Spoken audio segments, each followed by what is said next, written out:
hadir semua ya. Oke, seperti peraturan yang telah Ibu sampaikan pada minggu lalu, ketika jam pembelajaran Ibu tidak ada yang menggunakan HP atau smartphone ketika pembelajaran. Tidak ada yang mengobrol ketika Ibu menjelaskan materi. Paham? Paham, Bu.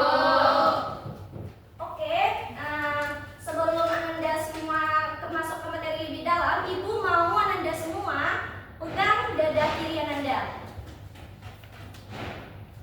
Pas, udah? Udah, Bu. Nah, pasti Anda merasakan jantung Anda ini berdetak dengan cepat kan? Iya, Bu. Pasti Anda semua merasakan jantung Anda ini berdetak dengan cepat ketika berolahraga, gugup atau bahkan saat ketemu keras kan? Iya, Bu. Nah, bagus. Nah, sekarang Ibu mau bertanya kepada Anda semua, mengapa jantung ini berdetak dengan cepat ketika saat gugup, olahraga, atau bahkan saat ketemu keras? Ada yang bisa menjawab? Silakan Mardia. Nah, itu karena tubuh kita membutuhkan lebih banyak darah, Bu. Betul ya, jawaban dari Mardia. Ada yang bisa menambahkan jawaban dari Mardia? Silakan Miska. Supaya oksigen itu bisa cepat diserap ke seluruh tubuh. Betul ya, jawaban dari Mardia dan Miska. Itu adalah sistem peredaran darah, di mana darah itu dipompa dari jantung ke seluruh tubuh dan kembali lagi ke jantung. Darah yang berwarna merah itu kaya akan oksigen, sedangkan berwarna biru adalah kaya akan ada miskin oksigen. Selanjutnya, apa yang akan terjadi jika darah tersebut berhenti? Silakan Asna. Itu akan nggak bisa bekerja berarti bisa sakit atau bahkan berbahaya di kedepan. Nah, betul ya penjelasan dari Asna. Nah, hari ini kita akan membahas tentang apa itu sistem peredaran darah. Di mana tujuan pembelajaran kita ada 3, yaitu menjelaskan apa itu sistem peredaran darah, menjelaskan fungsi sistem peredaran darah, dan menjelaskan mekanisme sistem peredaran darah. Sebelum kita masuk ke materi lebih dalam, kita akan melakukan pretest terlebih dahulu untuk mengetahui sejauh mana pemahaman Anda semua tentang materi sistem peredaran darah. Silakan Anda semua dikeluarkan HP-nya.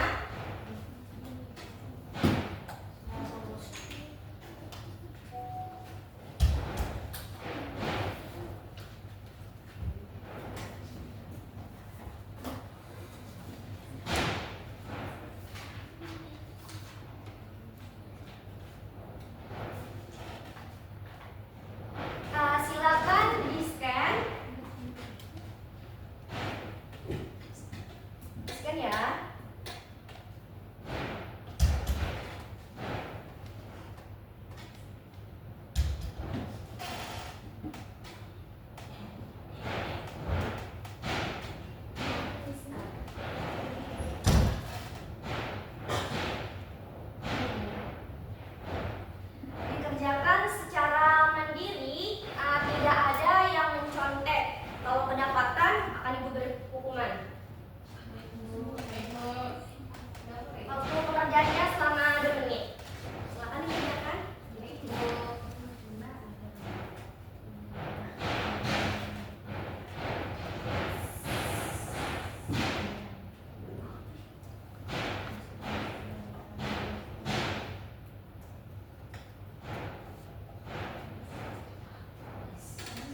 dari Edis.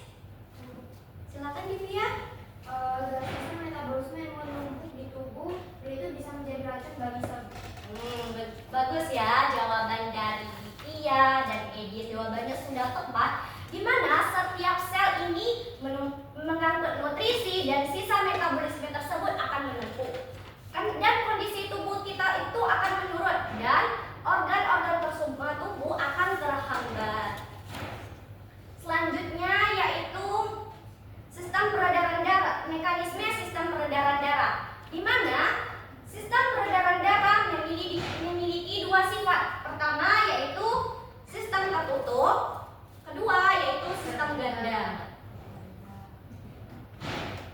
Pertama yaitu sistem tertutup, di mana darah yaitu selalu mengalir di dalam pembuluh darah dan tidak berada pada jalur lain kecuali saat sedang terluka. Darah ini berasal mengalir pada semua organ, yaitu pada arteri, vena, dan kapiler. Selanjutnya yaitu sistem ganda.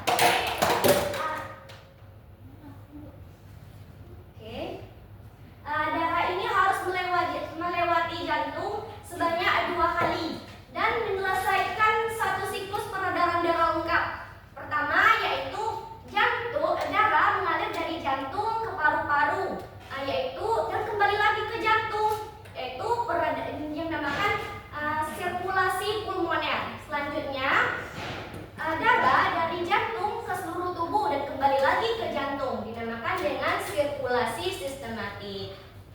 Selanjutnya Ibu akan bertanya kepada Ananda semua, apa manfaat sistem tertutup bagi tubuh kita? Silakan, Hana. Darah tetap terkendali dan sampai ke seluruh tubuh. Betul ya, jawaban dari Hana.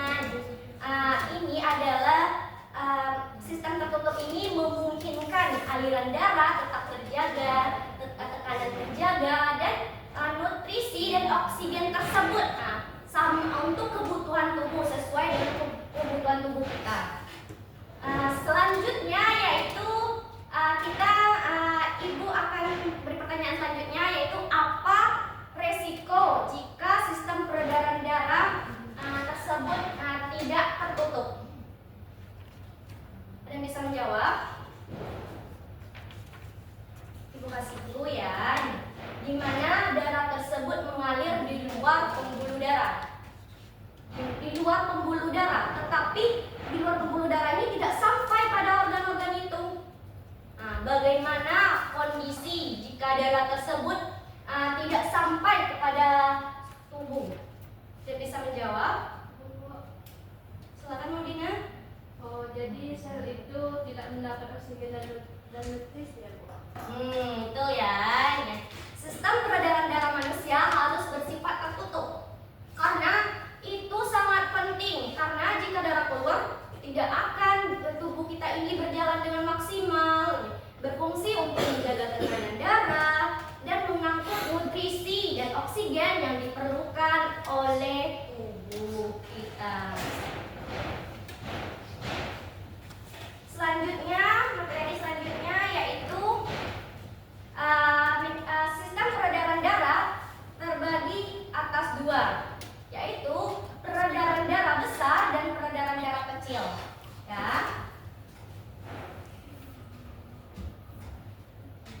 Kelihatan Anda? Nah, itu sistem peredaran darah besar dimulai dari sel darah yang kaya akan oksigen dan nutrisi, dipompa oleh bilik kiri atau dinamakan dengan adren kiri. Lalu melewati pembuluh aorta. Itu masuk ke seluruh tubuh. Setelah itu, setelah menyelesaikan tugasnya untuk memenuhi kebutuhan gizi dan oksigen tersebut, itu bertukar menjadi karbon dioksida. Setelah itu melewati dan darah karbon dioksida ini pergi ke vena cava. Selanjutnya dia akan pergi ke jantung terlebih dahulu, kembali lagi yaitu melewati serambi kanan atau dinamakan dengan ventrikal kanan. Selanjutnya yaitu peredaran darah kecil, yaitu dimulai dari bilik kanan keadaan tersebut, darah tersebut yang mengandung karbon dioksida itu melewati pembuluh yang dinamakan dengan arteri pulmonalis. Setelah itu terjadi pertukaran antara karbon dioksida dan oksigen tersebut terdapat pada paru-paru, lebih tepatnya pada alveolus. Setelah terjadi pertukaran antara karbon dioksida dan alveolus tersebut oksigen tersebut pergi lagi melewati vena pulmonalis, lalu pergi lagi ke jantung, melewati namanya dengan serambi kiri. Paham? Sekarang ada yang mau ditanyakan?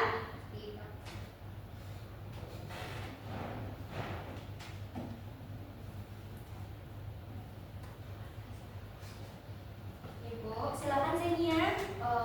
Izin bertanya Bu, kalau misalnya atrium kiri itu rusak, apa kira-kira yang akan terjadi pada aliran darah Bu? Pertanyaan yang bagus ya dari Zenia. Ada yang bisa bantu Ibu menjawab pertanyaan dari Zenia? Bu, Tasya Bu. Nah, silakan Tasya.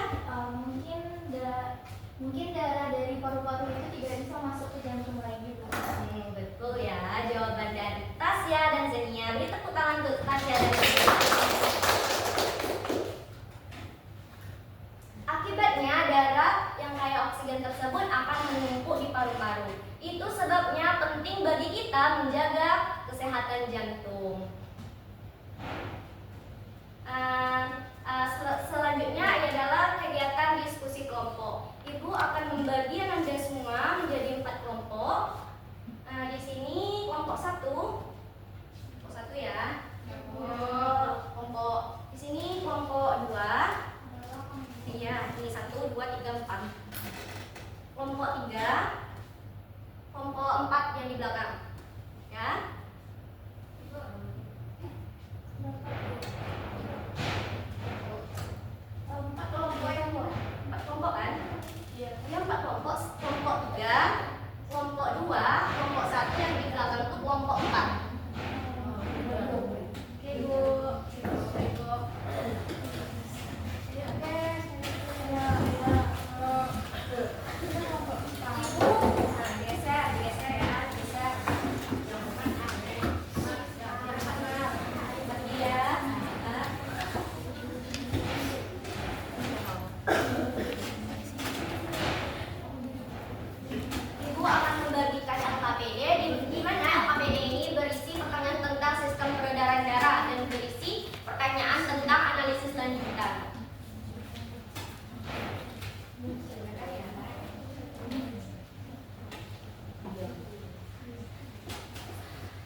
Ini ya temennya jangan lagi.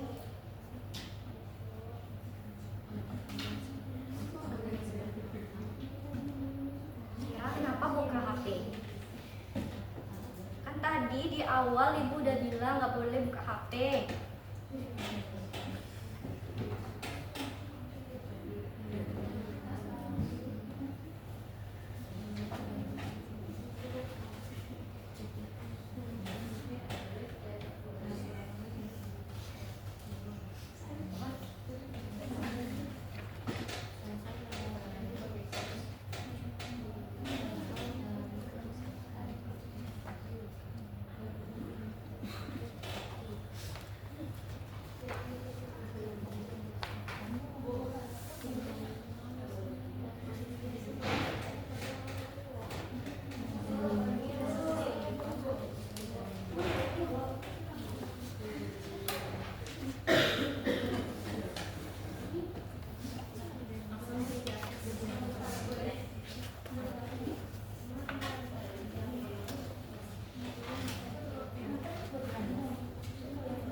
Kenapa bisa demam mumut?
Dari hasil diskusi kami, Bu, peredaran darah kecil itu dari aliran darah dari jantung menuju paru-paru, kemudian kembali lagi ke jantung untuk melakukan pertukaran gas, yaitu membuang karbon dioksida dan mengambil oksigen.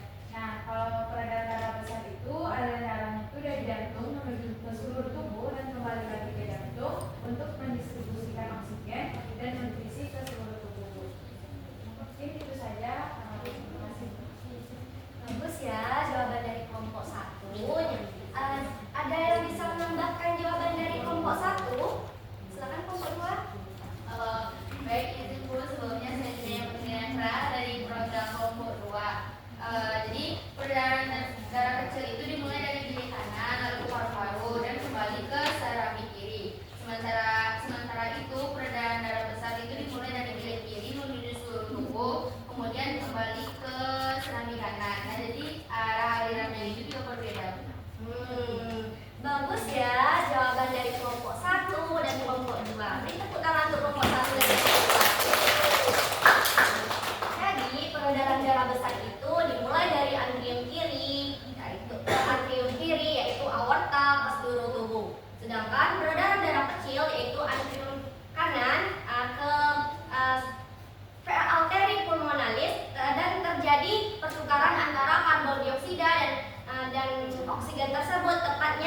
di alveolus. Selanjutnya pertanyaan kedua yang akan dijawab oleh kelompok 3, yaitu mengapa tubuh tidak bisa bertahan jika jantung berhenti berdetak beberapa menit. Silakan kelompok 3.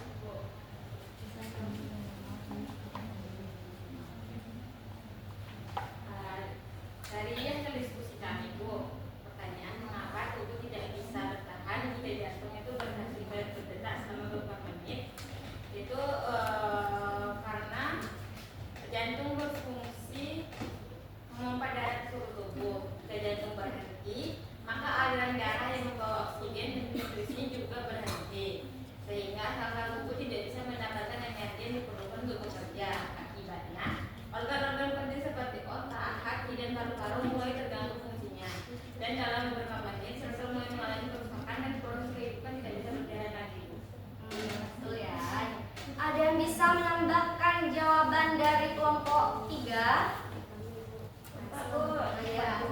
Yang belum laras ya. Laras.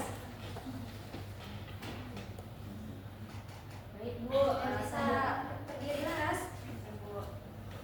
Ibu, otak itu adalah organ yang paling sensitif terhadap kekurangan oksigen, Bu. Terus ketika jantung berhenti, suplai oksigen ke otak dalam 4-6 menit, sel-sel otak mulai mati secara permanen. Nah, ini menyebabkan hilangnya kesadaran, kegagalan fungsi saraf, dan bisa berujung kematian. Selain itu, tanpa aliran darah, racun dan sisa metabolisme juga tidak dapat dikeluarkan.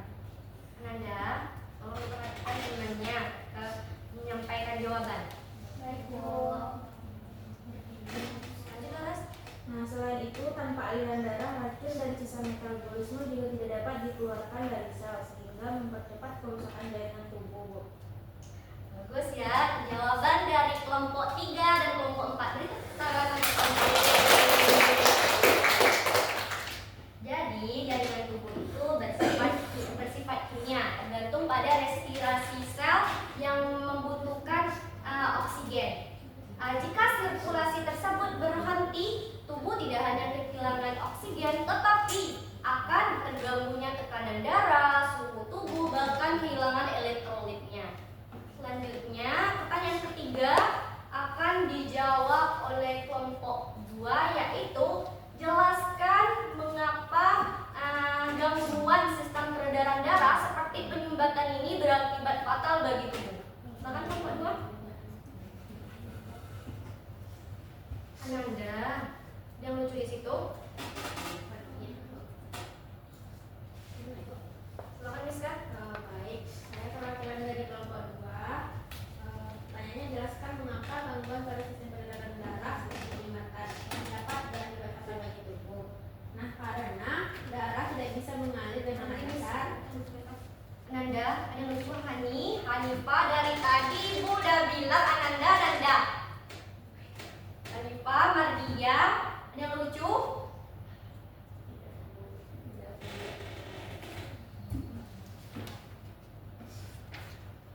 Akan lanjut Miska.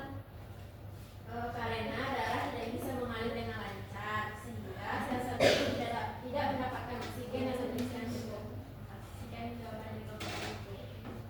Betul ya, jawaban dari Miska.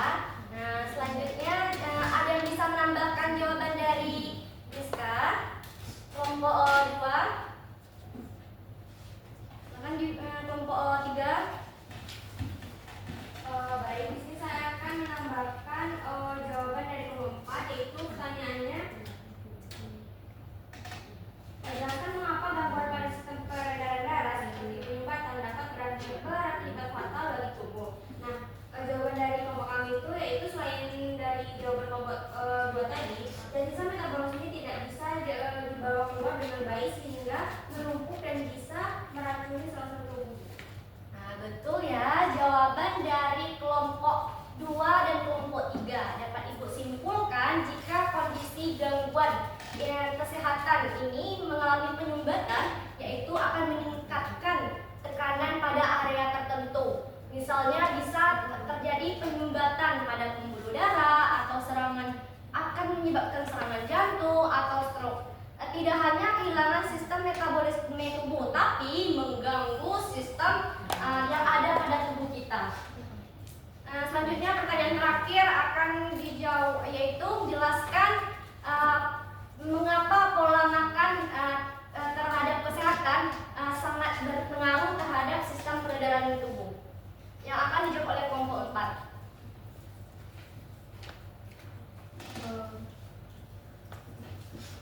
Silakan kelompok 4.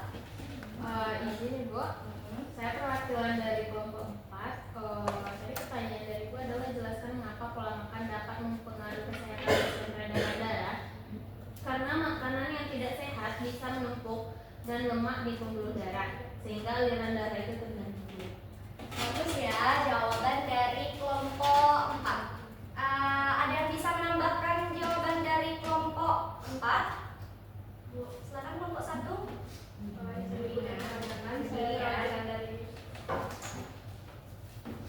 Izin Ibu dan teman-teman, saya perwakilan dari kelompok 1 izin menambahkan jawaban dari kelompok 4. Yang mana pertanyaan itu jelaskan kenapa pola makan sehat itu berpengaruh terhadap kesehatan kita. Nah, selain itu, kekurangan vitamin dan mineral juga sangat penting, bisa melemahkan dinding pembuluh darah dan juga mengurangi kemampuan darah dalam membawa oksigen. Betul ya jawaban dari kelompok 4 dan kelompok 1, yaitu pola makan yang seimbang membantu pembuluh darah tetap bersih dan lentur agar nutrisi dan oksigen tersebut sampai ke seluruh bagian tubuh.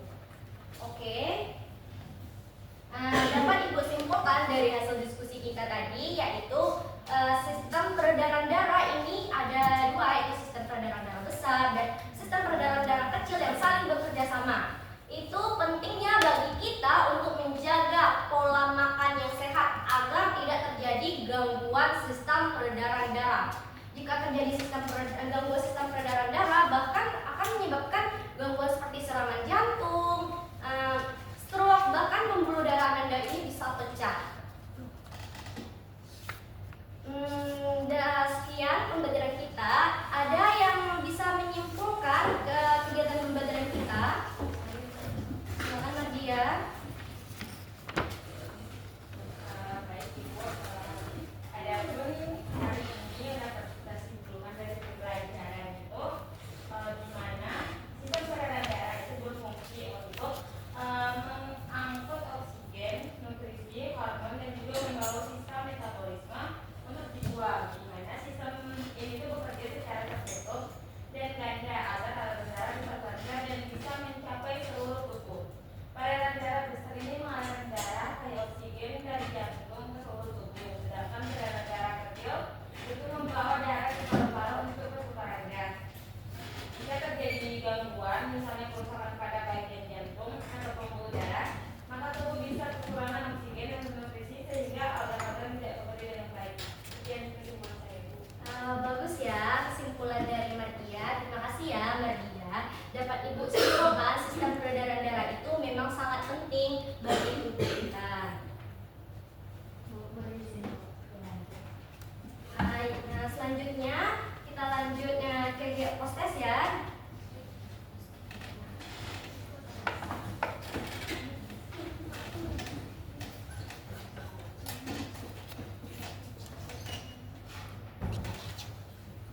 Silahkan di-scan.